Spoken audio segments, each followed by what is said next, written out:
Well, good morning, everybody. Let's take our Bibles this morning and open them to Genesis chapter 31.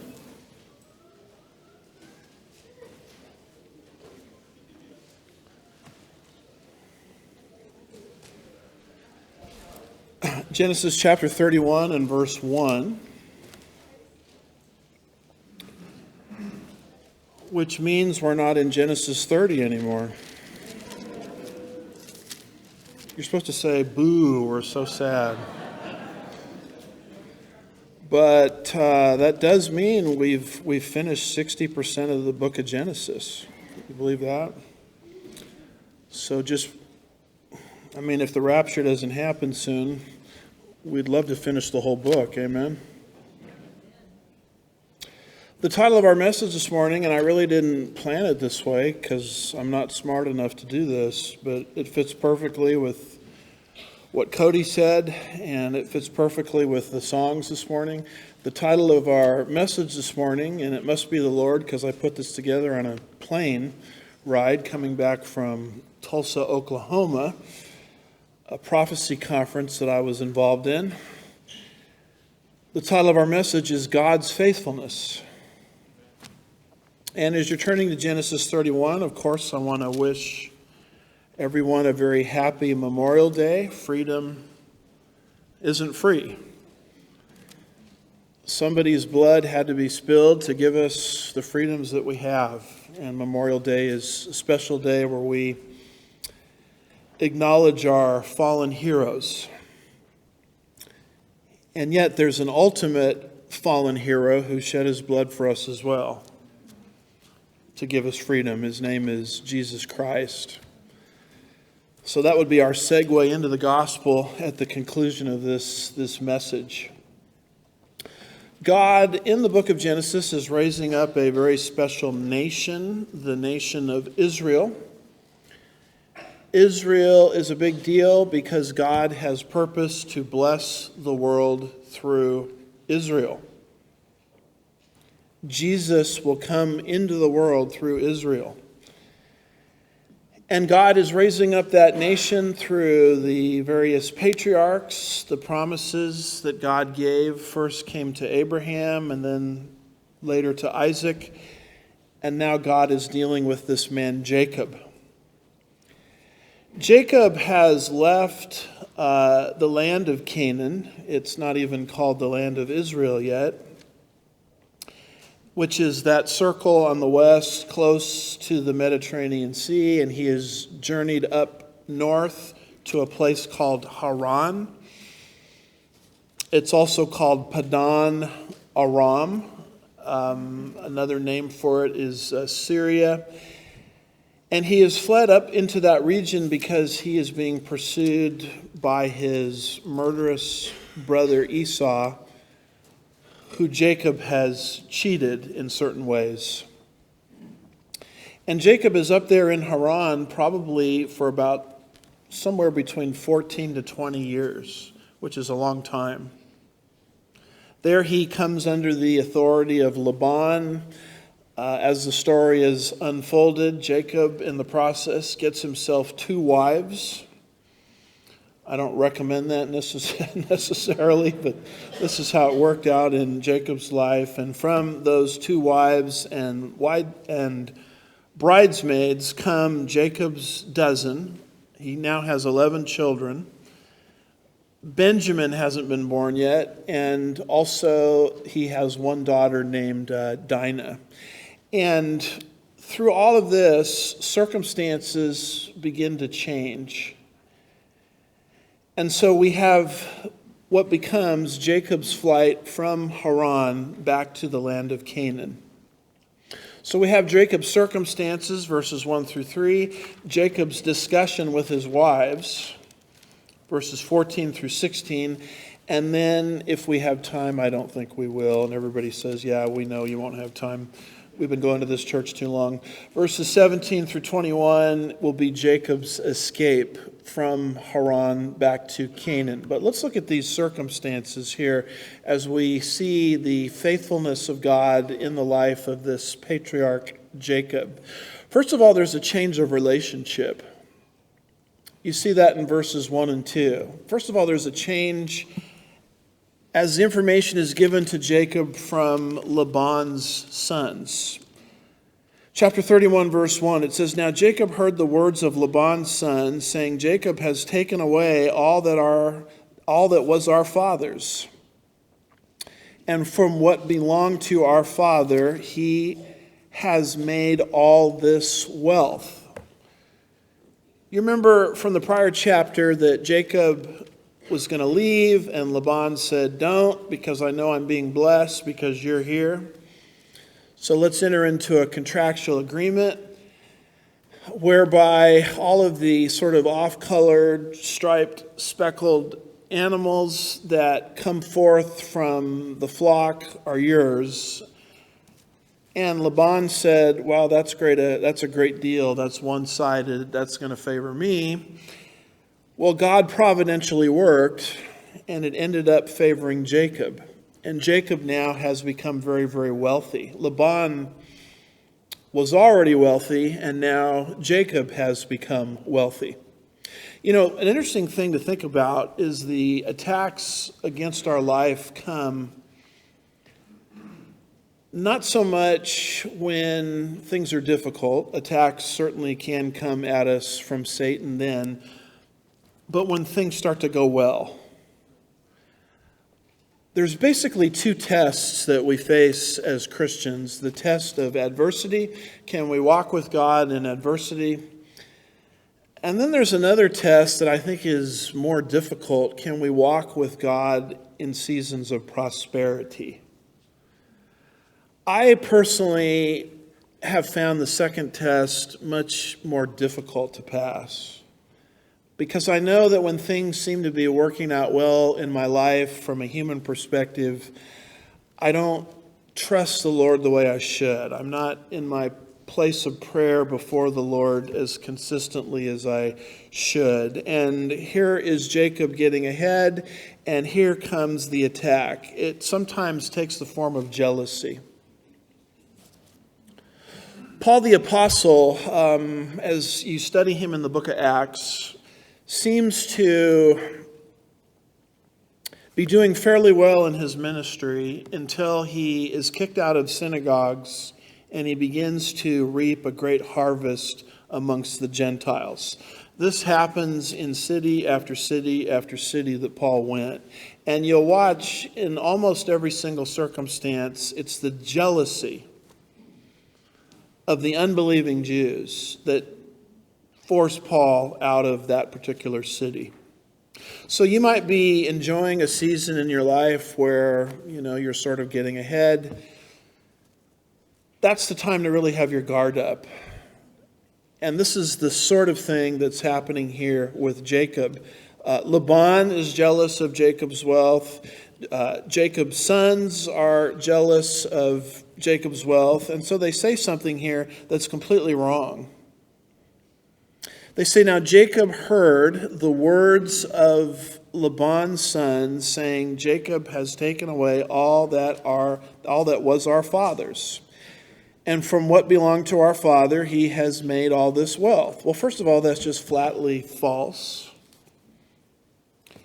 Back in Genesis chapter 30 and verse 27, even Laban himself recognized that Laban was being blessed because of the presence of Jacob. Genesis 30 verse 27 says, "But Laban said to him, if it pleases you, stay with me. I have divined that the Lord has blessed me on your account." Well, now Laban is sort of in a state of deception because Jacob is prospering too much.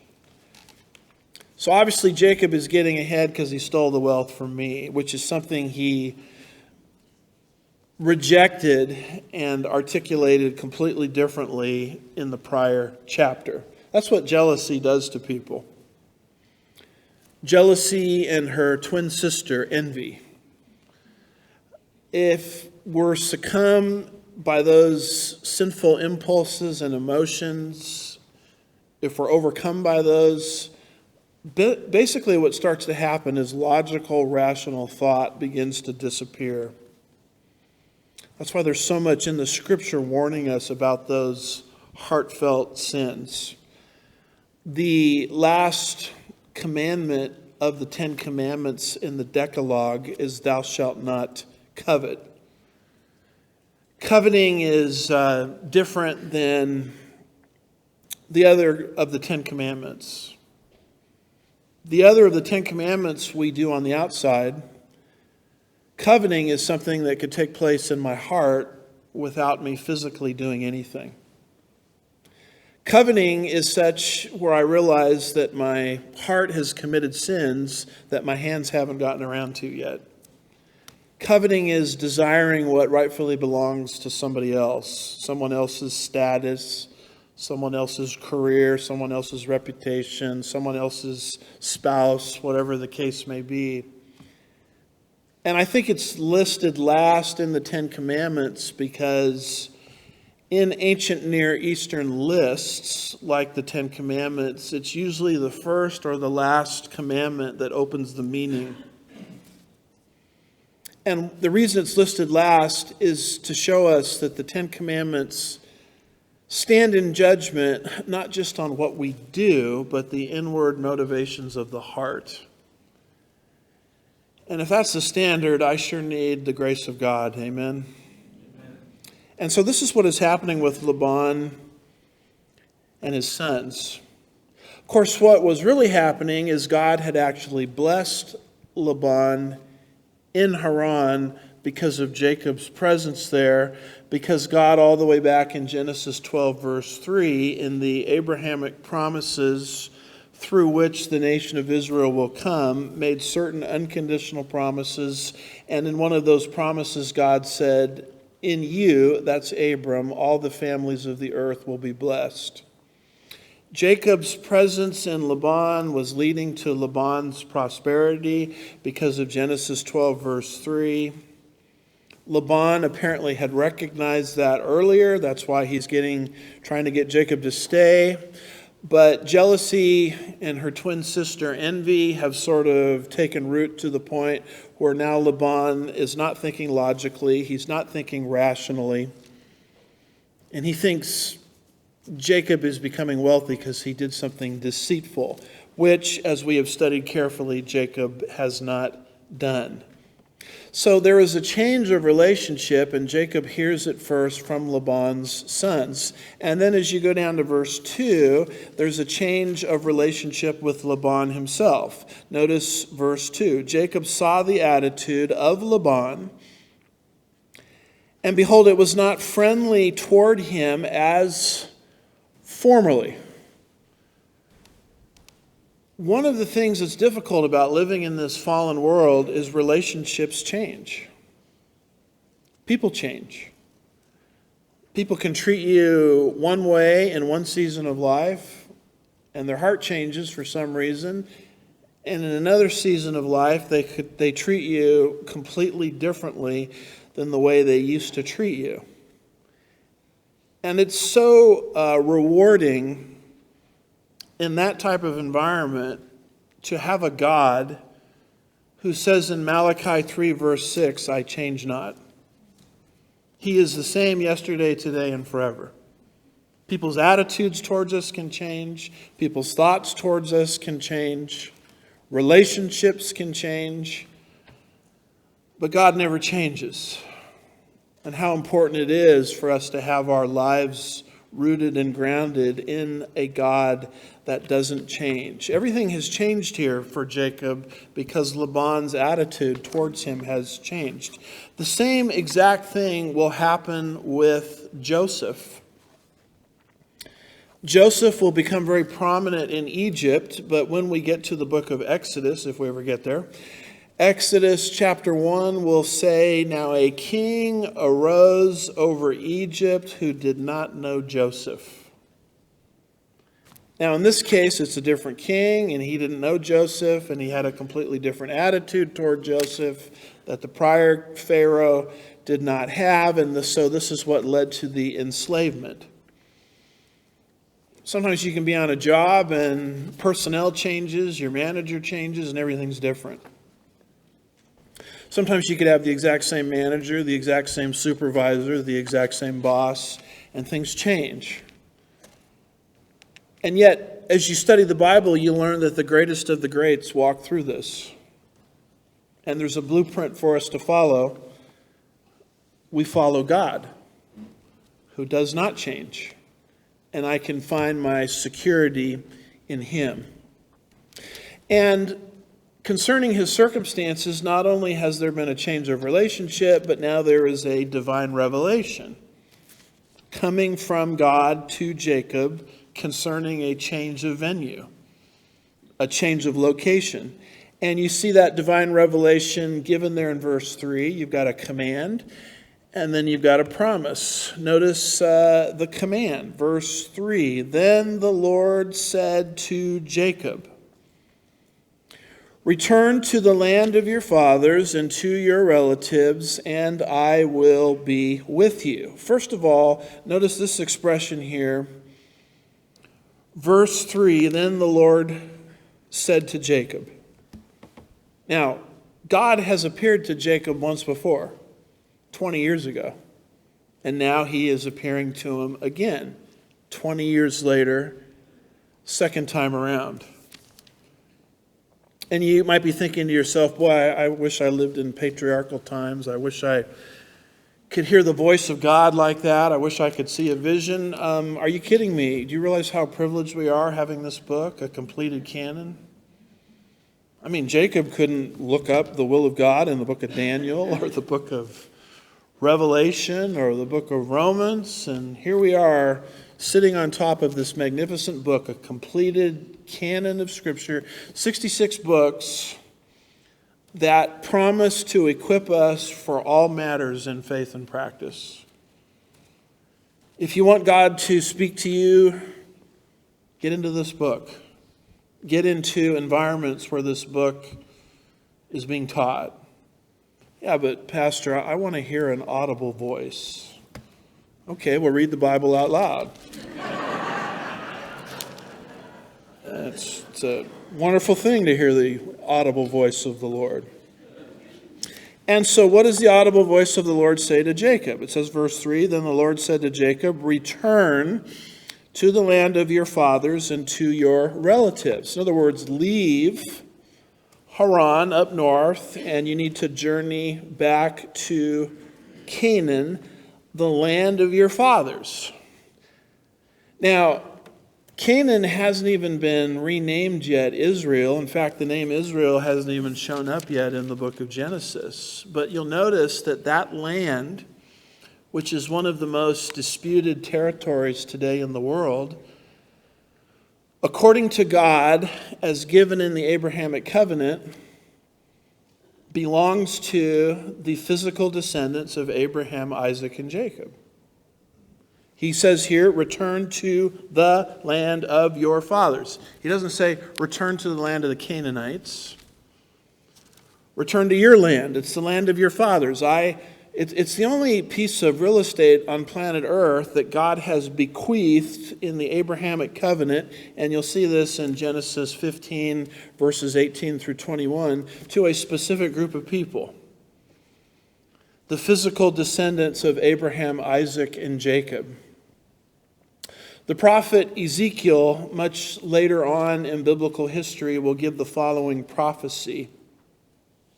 Ezekiel 36, verse 24, God says, for I will take you, that's Israel, from the nations and gather you from all the lands and bring you into someone else's land. Whoops, doesn't say that. Bring you into your own land. And so it's a very different way to look at that situation in the Middle East, because everybody is claiming that Israel really doesn't belong there. And yet your Bible over and over again says that this is the land of Israel, given in the Abrahamic covenant to the physical descendants of Abraham, Isaac, and Jacob. So return to your land, return to the land of your fathers. And then God, verse 2, makes a promise. And one of the things I love about God is he doesn't just tell us to do something without telling us the resources that we have to accomplish what he wants us to accomplish. It's there in verse 3. And I will be with you. Yeah, but Lord, I've been comfortable here in Haran. I've gotten ahead here in Haran, and now I'm leaving everything, and I've got to talk my 2 wives and 11 sons and 1 daughter who don't know anything about Canaan. All they know is Haran. I've got to talk them into going with me. How am I going to do that? God says, don't worry about it. I'm with you. See, God may have put in front of you some sort of task that seems, from the human perspective, insurmountable. And you're wondering, how in the world am I going to pull this off? And a lot of times God doesn't tell us how. He just tells us the what. He says, do it. And we're worried about the how. And God says, don't worry about it. I've got that covered. I'm going to be with you. And so I hope you know as a Christian that wherever you go, whatever God has you doing, God is with you. Proverbs 18 verse 24 says, a man of too many friends comes to ruin. Yeah, but I've got 5,000 friends on my Facebook page. Well, Bible says a man of too many friends comes to ruin. But there is a friend who sticks closer than a brother. Proverbs 18:24. Jesus, when he gave the Great Commission, we just heard Cody reference the Great Commission earlier. Go and make disciples of all nations. How do you pull something like that off? Verse 20 says, teaching them to observe all that I have commanded you. How are we going to do it, Lord? The Lord says, lo, I am with you always, even to the end of the age. I mean, you have my presence. What else do you need? You don't really have to know the how. Just focus on the what. The book of Hebrews, chapter 13 and verse 5, God says, I will never desert you, nor will I forsake you. Isaiah chapter 43, verse 2 says, when you pass through the waters, I will be with you. And through the rivers, they will not overflow you. When you walk through the fire, you will not be scorched, nor will the flame burn you. Interesting, the missionary presentation, they're focusing on the book of Daniel. One of the chapters that they're going to get to in their study is Daniel chapter 3, where Nebuchadnezzar took the Hebrew youths and put them into the fiery furnace. Their Babylonian names were Shadrach, Meshach, and Abednego. Hebrew names, I think, were Hananiah, Mishael, and Azariah. Nebuchadnezzar changed their names. Because when you name something in Scripture, you're demonstrating your authority over the object renamed. In other words, Nebuchadnezzar is saying to those Hebrew youths, I own you. And the rest of the book of Daniel is showing Nebuchadnezzar, you don't own anything. God has been sovereign this whole time. You can give him whatever name you want. God is with those Hebrew youths. And in Daniel 3, verses 24 and 25, it says, then Nebuchadnezzar was astounded. And he stood up in haste and said to his high officials, was it not 3 men that we cast into the midst of the fire? They replied to the king, certainly, O king. And remember, the oven was so hot that the very men that threw Shadrach, Meshach, and Abednego into the fiery furnace were killed on the spot. These 3 men should have been incinerated. Nebuchadnezzar says, he said, look, I see 4 men loosed and walking about in the midst of the fire without harm, and the appearance of the 4th is like the son of the gods, the angel of the Lord. Well, who is the angel of the Lord? Well, if we ever get to verse 12, I'll tell you who the angel of the Lord is. The Bible says clearly who the angel of the Lord is. You don't have to guess as to who the angel of the Lord is. But it's a remarkable passage that God is with us no matter what happens to us. And the Hebrew youth say, you know what, God can rescue us and maybe he won't.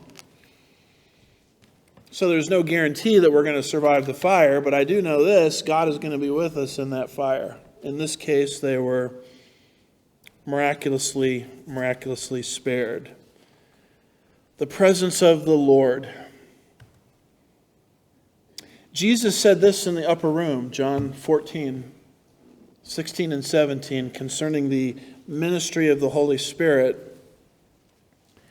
He says, and this ministry we think started on the day of Pentecost, Acts chapter 2, beginning of the church age. He says, I will ask the Father, and he will give you another helper. Helper is the paraclete in Greek, the one who comes alongside to assist, the Holy Spirit. Verse 17, that is the Spirit of truth, whom the world cannot receive, because it does not know him, see him, or know him. But you know him, because he abides with you and will be in you for 24 hours. Doesn't say that. He will be in you, as you go down to verse 18 or verse 16, forever. One of the great promises of the Bible is once you trust Christ as your Savior, God, the third member of the Trinity, God the Spirit, permanently resides inside of you forever. You couldn't lose God if you wanted to. Now we can quench his presence, we can resist him, but he's with you forever. And no matter what you're walking through today, God is with you in the midst of that because of this promise. The presence of God. I mean, if you have that going for you, what else do you really need? I mean, you don't have to know the how, the why, you just have to know the what. So Jacob is told to leave where he's at, when his whole family knew nothing but Haran. He came into Haran, as we have studied, as a single man. Now he's got 2 wives, 11 kids, 1 daughter. He's got this impossible task of talking to his 2 wives and family into leaving everything they know, going back to Canaan. He probably had so many question marks in his mind. How are they going to be convinced? And God doesn't give him any information other than, I'm with you. That's all you need to know. So this leads to now Jacob's discussion with his wives. His circumstances are different. Laban and his sons have become hostile to Jacob through jealousy, really. Their minds are not thinking clearly. And God has given him a direct word. And so now he has to talk his 2 wives into this, Leah and Rachel. So he summons his wives, and you see that there in verse 4. So Jacob sent and called Rachel and Leah to his flock in the field. Rachel and Leah, we think, were probably in the tent or tents, and he says, come on out here. Both of you, I want to talk to you in the field, meaning it's a private, probably a somewhat frank discussion. And he has a really hard job because, as I mentioned before, Rachel and Leah knew nothing about Canaan. Their whole lives were spent in Haran. And so now, verses 5 through 13, you see Jacob presenting his case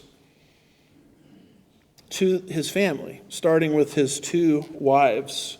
Notice what he says there in verse 5. He starts talking about Laban's treachery, how Laban has mistreated him. And notice, if you will, verses 5 through 9. Jacob makes reference to Laban's change of attitude. Verse 5, and said to them, 2 wives, I see your father's attitude that it is not friendly towards me as formerly. In other words, he's become hostile to me. He's become jealous towards me. But look at the second half of verse 5.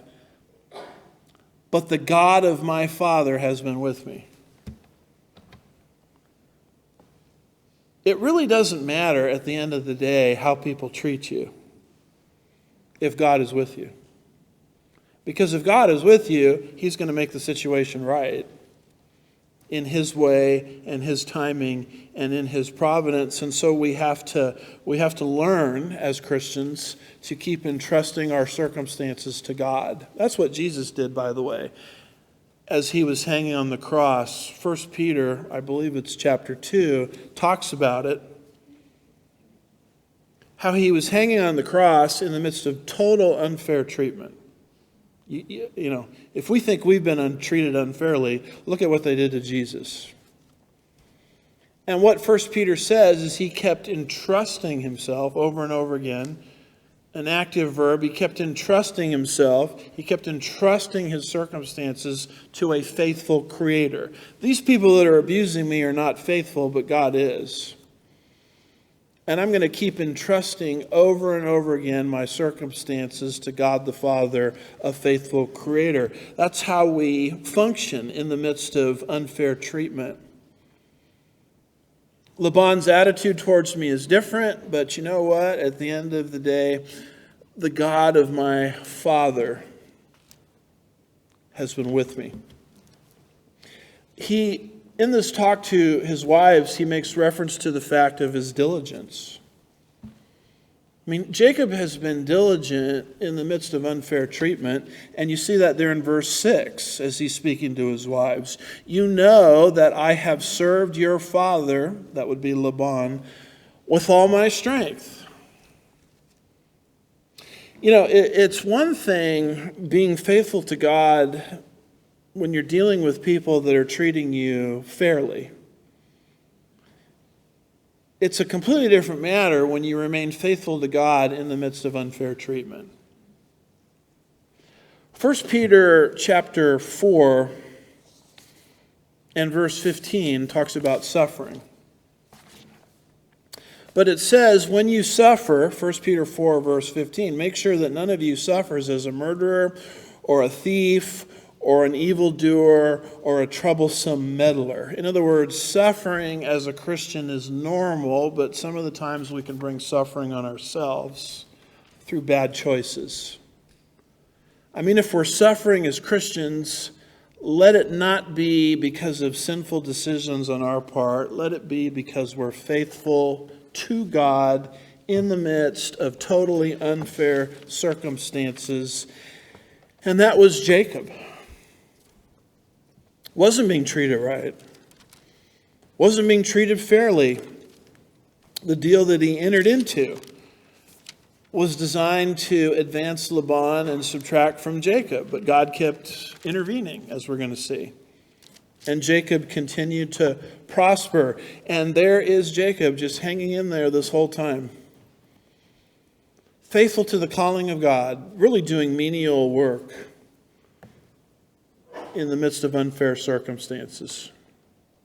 I do have to admit, this is my first time teaching the book of Genesis like this. I thought I understood a little bit about Jacob. I really have figured out I understood almost nothing about him before I started studying this. I'd always thought Jacob was the cheat, sort of the rip-off artist, and he is that earlier. But I'm seeing a man here of just unflinching character. Because being faithful in the midst of prosperity is easy. It's an entirely different subject matter when you're faithful to God in the midst of adversity. And yet, as we're going to see, if we get to verse 12, I'm hoping we will, that God is totally aware of Jacob being treated unfairly. It's not like this whole mistreatment by Laban and his sons went unnoticed by God. It did not. Just like the circumstances in your life, whatever they are, They're not unnoticed by God. God sees. God is aware. God is taking an account, if you will, of unfair treatment to his children. Jacob here, as he's speaking to his wives, speaking of Laban's dishonesty, he makes a few points about how Laban has been dishonest. First of all, Laban has changed his wages over and over again. Genesis chapter 31 and verse 7, it says, "Yet your father," speaking to his two wives, "has cheated me and changed my wages not once, not twice, but 10 times. Oh, I told you you were making X amount per hour. Did I say that? What I really meant is you're making this amount an hour, but far less." In other words, Laban over and over again was violating the original contract that he entered into with Jacob. You remember back in Genesis 30, verse 28, Laban said this to Jacob, "Name your wages and I will give it to you." What a deal, right? Name your wages. Well, it doesn't really have a lot of value if the person paying you your wages keeps changing what they originally said they would pay you. I mean, does God really take notice of when people take advantage of us financially? Yes, he does. The book of James, chapter 5 and verse 4.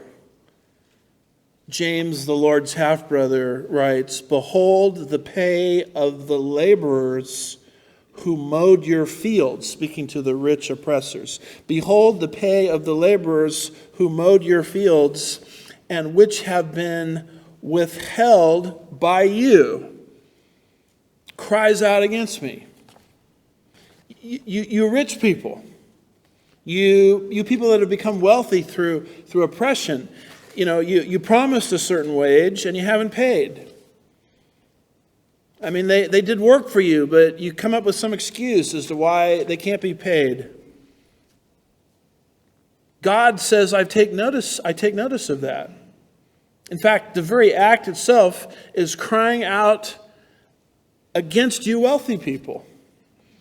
Of course, there's nothing wrong with wealth. The problem is becoming wealthy through cheating, through sleighting of hand to others. God says in James chapter 5 and verse 4, "The outcry of those who did harvesting has reached the ears of the Lord of the Sabbath." All of these workers are grumbling and they are complaining, rightfully so. And guess what? God says, "I know about it." One of the names of God, as we'll see, is El Roi, the God who sees. He sees the oppression. And as you look at the second part of verse 7, it says something very interesting. Jacob speaking to his wives, "Yet your father has cheated me and changed my wages 10 times. However," I love that expression, "however, God did not allow him to hurt me." In other words, it's almost like God put a sort of a leash, I guess we could say, on Laban. You can go so far in your deception and your dishonesty, but you can't cross this red line over here. You can't permanently hurt him. Kind of reminds me of the book of Job, when God told Satan, who had requested of God, "The only reason Job serves you, God, is you bless his life. You put a hedge of protection around his life." And God says to Satan, "Okay, have your way. I'm going to lower the hedge of protection. But you can't kill him. You can wreak all kinds of havoc in his life, but here's the red line you can't cross."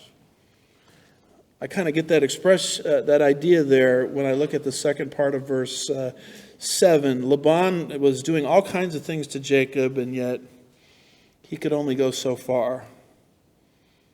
See, when we're oppressed, we just have a tendency to focus on the unfairness of it all. But in the mind of God, and as we think about these things, we ought to also focus on the fact that the oppressor is limited by God in what he can do.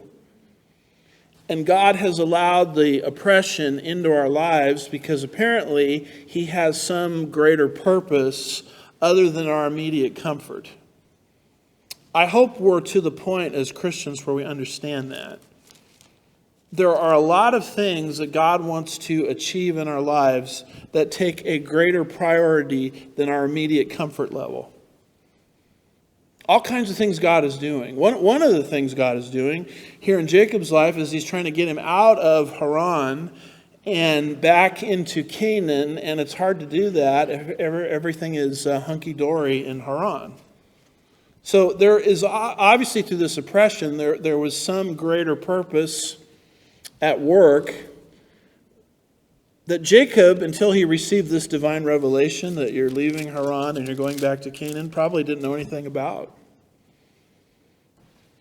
Isaiah chapter 54 and verse 17. It says, "No weapon that is formed against you will prosper. And every tongue that accuses you in judgment you will condemn." Well, that's nice, Pastor. That's just for Israel, right? Well, the Bible doesn't say that. It says, "This is the heritage of the servants of the Lord, and their vindication is from me, declares the Lord." If I'm reading that right, that's a universal principle. No weapon formed against you can prosper. In other words, it might look like it's prospering, but God only allows it to go so far. And when it comes into our lives looking like it's prospering, it's obviously to achieve some purpose higher than our immediate comfort. So he has changed my wages 10 times, yet God looked out for me providentially. Look at verse 8. "If he spoke thus, the speckled shall be your wages, then all the flock brought forth speckled. And if he spoke thus, the striped shall be your wages, then all the flock brought forth striped." In other words, no matter how badly Jacob was cheated by Laban, God kept moving his hand on Jacob's behalf behind the scenes and prospering Jacob in the very areas where Laban was lying to him and cheating from him and stealing from him. I mean, how else does a man become wealthy in the midst of a circumstance where someone changes your wages 10 times? How does someone become wealthy in those circumstances? It's the hand of God. God looking out for Jacob. For each change of wage Laban forced on Jacob, God worked accordingly to the terms of the original agreement. And the result was Jacob's wealth. Jacob became wealthy through all of this. See, when you understand this background, God just took away from Jacob bragging rights. Hey, let's go on TV. You guys want to be wealthy too? Come to my course. Buy my book. Here are my tips to success. Here's how I pulled it off. Have you noticed that when God works, he does it in such a way that he removes from us the ability to brag? Because there's no way this blessing could have happened without the hand of God. It's from a human perspective totally impossible, but God. Some of the greatest blessings that have ever occurred in my life, I have no authority or ability to run around and tell people, if you apply these 5 steps, you can be blessed too. Because they are blessings that are unilateral, unconditional, and totally by grace. As the Apostle Paul says, if you received it by grace, why do you boast as if you haven't received it by grace? I mean, this principle goes right down to your spiritual gifting. Spiritual gifts are given to the body of Christ. There are people in the body of Christ, most, all, I would say, that have a talent of some kind. So do we strut around proud as a peacock because of this talent that we have? Maybe you have a talent with music or literature or Bible translation or videography, if that's even a word, teaching. What's there to boast about if God is the one that gave you that spiritual gift? See, God works in such a way that boasting is eliminated. Jacob had nothing to boast about. That's salvation too, right? For we are saved by grace through faith, not of works, lest any man should boast. That's how God operates. The result, though, is given there in verse 9. Thus God has taken away speaking to his wives, your father's livestock, and given them to me. Jacob became wealthy, but here's the point. He didn't become wealthy by dishonest gain. He became wealthy because God orchestrated circumstances that way on the part of Jacob because of the Abrahamic covenant. That's why Jacob can't boast in his wealth. Deuteronomy chapter 8, verses 16 through 18. Says, in the wilderness he fed you manna with your fathers, which your fathers did not know, that he might humble you and that he might test you to do good for you in the end. Otherwise you might say in your heart, my power and the strength of my hand made this wealth.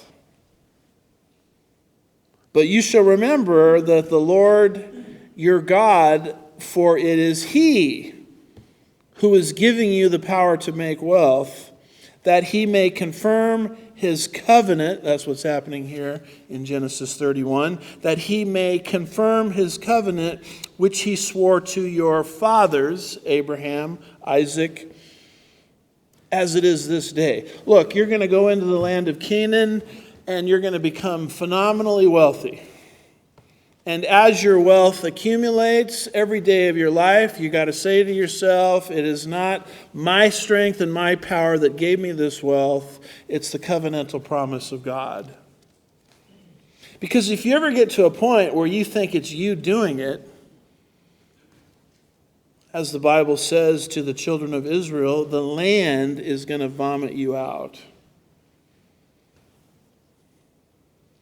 Yeah, but Pastor, I made some money and I worked really hard at it. Well, who gave you your health so you could work hard at it? Who put you in the right situation so that you could enjoy opportunities? Memorial Day. Do you realize that if you're born in the United States, compared to the rest of the world, economically, you're like sitting on the winning lottery ticket? All you got to do is cash it in. All you got to do is basically play by some polite rules of decent society. And, if you can't succeed in the United States of America, it's because you're working really hard not to succeed. I mean, America is just the greatest place ever, in my humble opinion. In fact, it's so great that the rest of the world is trying to get in here. That's why we have a borders crisis. The rest of the world understands there are privileges that come to United States citizens that don't exist in other parts of the world. Now, how did you decide to be an American? I mean, I was born into this country in 1966. I don't recall making some deal with God or some decision. Hey, I want to be an American. God providentially dropped me into this country. He gave me a great family background. He put me in circumstances where I could hear the gospel and respond to it. He gave me talents and abilities, none of them earned. So why would I go around boasting about myself? Do you realize that the book of Daniel says, as God is confronting Belshazzar, the last reigning king of Neo-Babylonia, God says to Belshazzar in Daniel 5, you haven't glorified me, even though your next breath is in my hands. I'm the one who is controlling the breathing, exhaling, inhaling process. I'm the one who's keeping your heart moving so that you can have your next movement in life. And even though I'm doing all of these things for you, you have not taken the time to glorify me. Jacob here glorifies God. God has taken away your father's livestock and given to me. That's the result. And now comes a divine revelation. We've already had a little bit of that in verse 3. Now we're getting more of it. First, you see a vision. Verse 10, it came about at that time when the flock or flocks were mating. So the timing of this is when the flocks normally conceived. He goes on in verse 10, and he says that I lifted my eyes and I saw in a dream, behold, the male goats which were mating were striped, speckled, and spotted. All the he-goats were mating with the females in the vision. And those goats had three characteristics. They were either the off-colored or striped or speckled. And what God is saying is this: regardless of how the animals, appeared on the outside, they had the genes of the three characteristics that would enrich Jacob. They looked one way on the outside, but genetically they were different. And as they mated, it was benefiting Jacob according to the original contract. And who is the one that is controlling the genetics of all of this? It's God. And as you go down to verses 11 and 12, you see the interpretation, and this is very common in the Bible. You'll see a vision followed by an interpretation. So you don't have to use your sanctified imagination to determine what the vision means. You have a divine calling, verse 11. There it is. Then the angel of the Lord said to me in the dream. Well, who's the angel of the Lord? Look at verse 13. This is the angel speaking, angel of the Lord. I am what's the next word? The God of Bethel. The angel of the Lord is claiming to be God. Who is this angel of the Lord? Some would call it a theophany. Some would call it a Christophany. It's a pre-incarnate appearance of Jesus. It's Jesus before the manger. In fact, you might be asking, well, do you have a good book I could read on this? Yes, I do. It's by Ron Rhodes. It's called Jesus Before the Manger. Rhodes, R-H-O-D-E-S. He gives every single occurrence in the Old Testament where Jesus shows up before you even get to the New Testament, through the angel of the Lord. I mean, there's obvious manifestations of the angel of the Lord that have to be God. One of them is in Joshua 5:13 through 16, where people worship the angel of the Lord. Now, a true angel won't receive worship. John, at the end of the book of Revelation, tried to worship the angel that gave him the vision. Once in chapter 19, and I think a second time in chapter 22. And both times the angel says, knock it off, buddy. Worship God. But there in Joshua 5, the angel never says, knock it off. The angel receives the worship, meaning that the angel of the Lord, in many circumstances, has to be none other than Jesus Christ himself, the second member of the Godhead.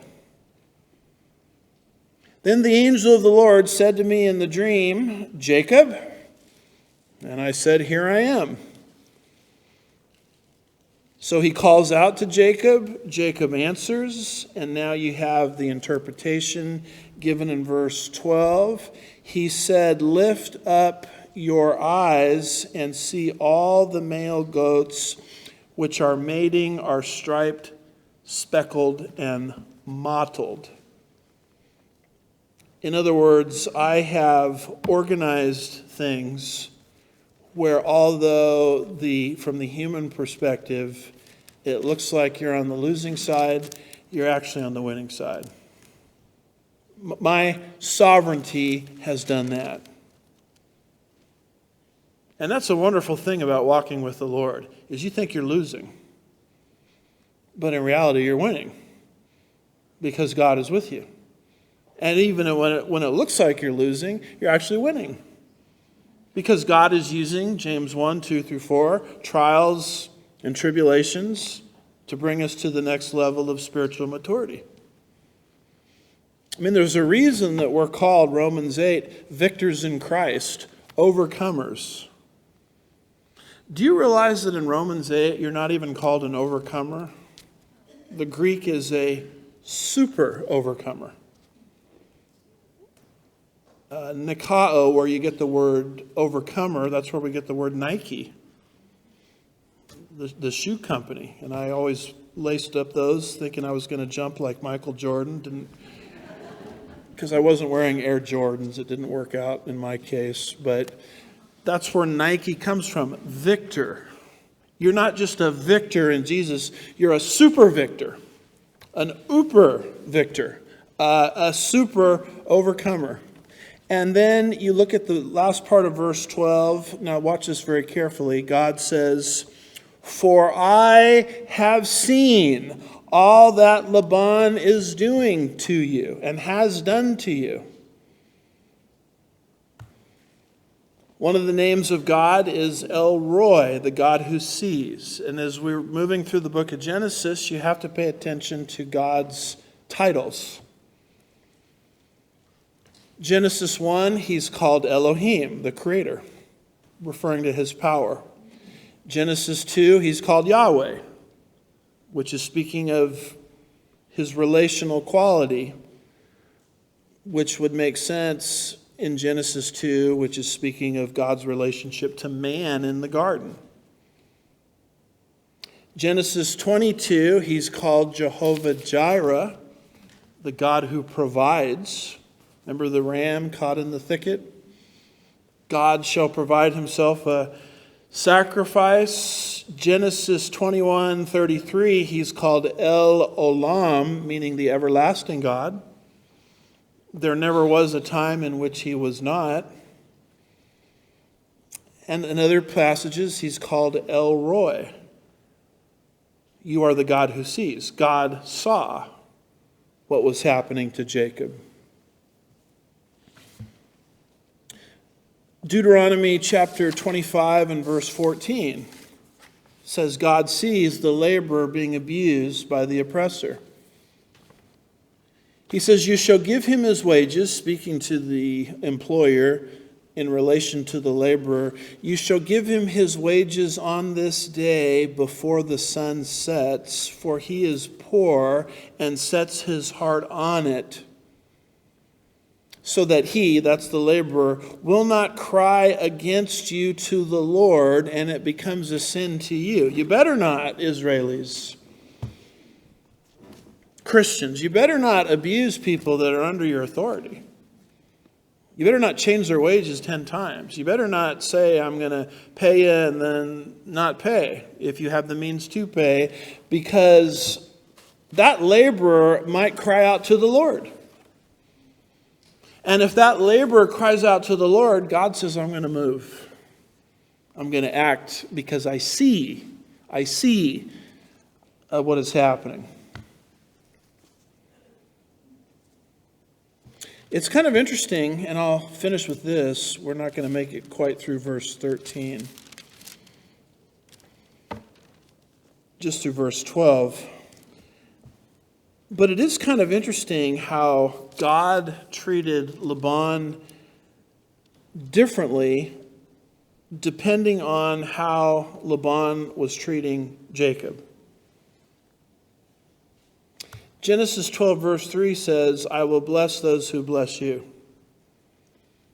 I mean, as long as Laban was respecting Jacob, Laban was prosperous. But Genesis 12 verse 3 says, the one who curses you, I will curse. How literal is that? Well, ask yourself this. Why did God drown the Egyptians? I mean, why not in the book of Exodus, in the Red Sea? Why drown them? God could have killed the Egyptians any way he wanted. The answer is in Exodus 1, where the Egyptians were drowning God's people. Remember the infants in the Nile. Why did God, in the 10th plague, kill all of the firstborn all over Egypt? Why did God do that? You'll find the answer in Exodus 4, verse 22, where Israel is called God's firstborn. You abuse my firstborn, I'm coming after your firstborn. How exactly was Haman killed in the book of Esther? On the very gallows that he had prepared for Mordecai. You see how literal this is?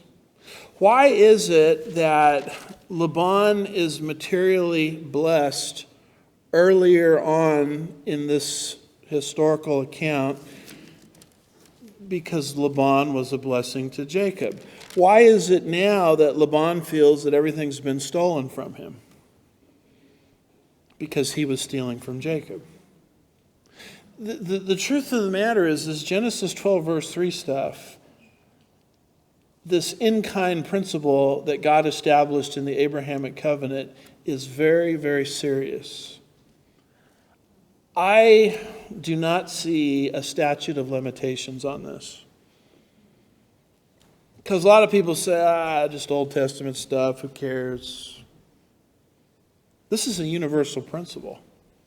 God has promised to bless the world through Israel. So you better be careful about how you treat Israel. It's sort of something that sends shivers up my spine as I see the late great United States of America changing its policies towards Israel, just like Laban changed his attitude toward Jacob. And then we'll pick it up next time with the command to return to Canaan. Of course, Memorial Day is about the shed blood of people that were innocent so that we can have freedom. The Bible says, greater love is no man than this, than he who is willing to lay down his life, shed his own blood, in other words, for his friends. Do you see the parallel there in the gospel? Jesus, an innocent human being, laid down his life with his own blood. Why? To give us freedom. Freedom from what?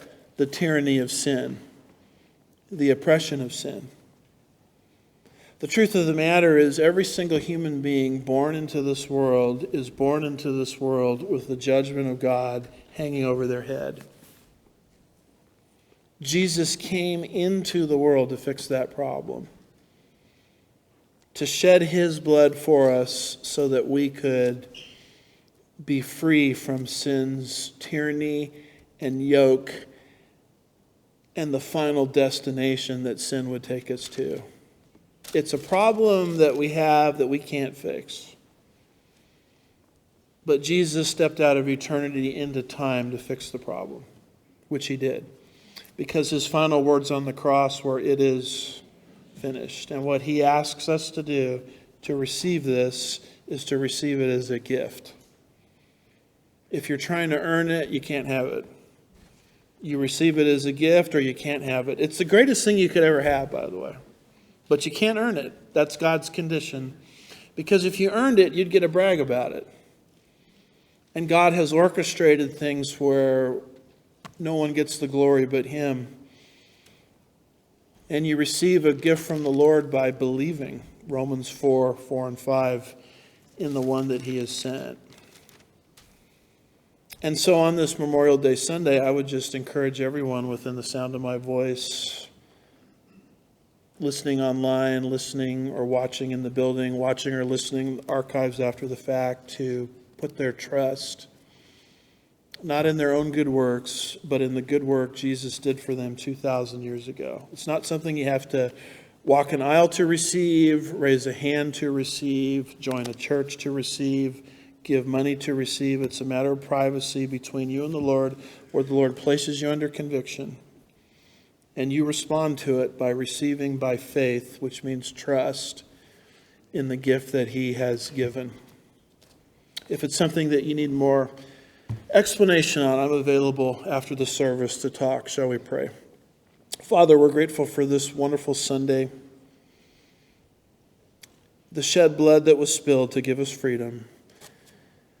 And ultimately, we look to the shed blood of your Son, who gave us freedom from the tyranny of sin. We'll be careful to give you all the praise and the glory. We ask these things in Jesus' name. And God's people said,